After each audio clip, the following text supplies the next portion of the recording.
ही गोष्ट भीतीदायक नाही, कारण यात काहीच विचित्र घडत नाही. तो रोज त्याच वेळेला उठायचा, ऑफिसला जायचा, काम करायचा आणि संध्याकाळी परत यायचा.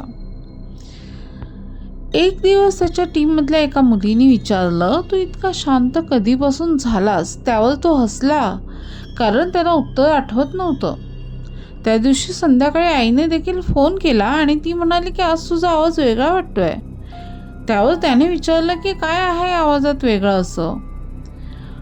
यावर आई थोडा वेळ गप्प राहिली आणि म्हणाली, आधी तू असा नव्हतास. त्याच रात्री तो आरशासमोर उभा राहिला. त्याने पाहिलं की तोच चेहरा आहे, तेच डोळे आहेत, पण आठवणीतला तो कोण होता हे त्याला आठवत नव्हतं.